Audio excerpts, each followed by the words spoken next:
Anh chàng đây rồi chào à. Ô cho có mấy bút thành nhau ấy.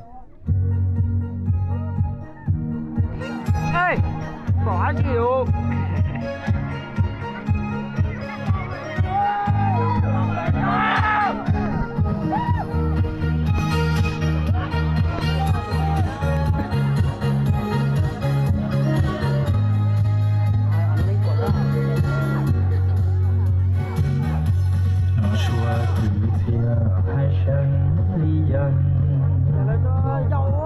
Nó xua bao sinh hay có chia gì đó rằng gì giờ xua nhầm đi bỏ bỏ chùa chỉ quân trả bỏ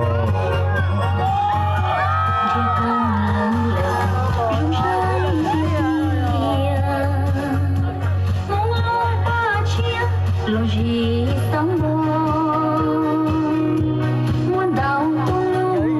Trong máy cũng đâu thôi.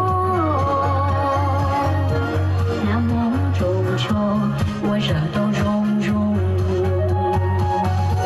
Ý dòng thảo ba đã về, mong thua khó chờ tua mùa sĩ công.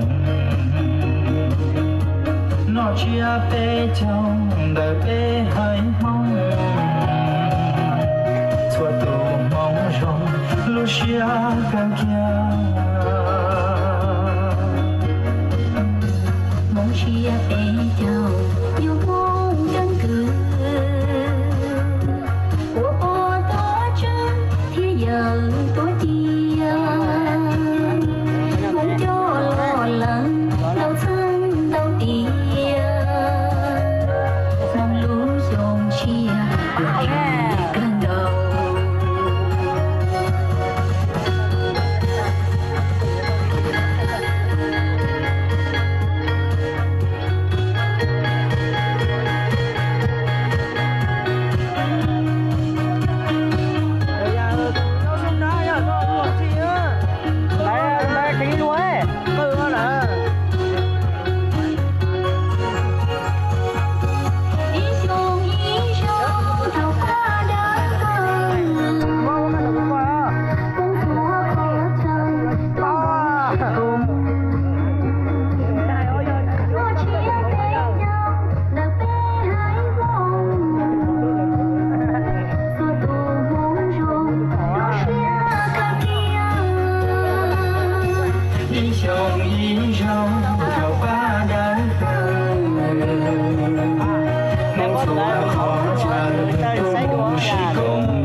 chia bê trong đời bê hai mong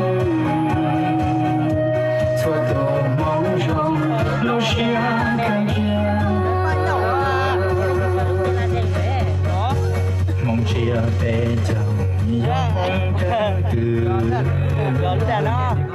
của tôi có trước thế giờ tôi chia mong cho lo lắng đau thân đau tim mong lúc sống chia lo gì càng đau mong lúc sống chia lo gì càng đau ta lên đó luôn xí á mong lúc sống chia lo gì càng đau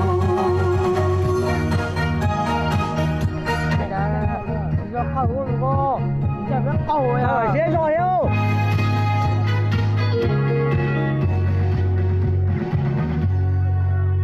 gần là cái lúa chài luôn chứ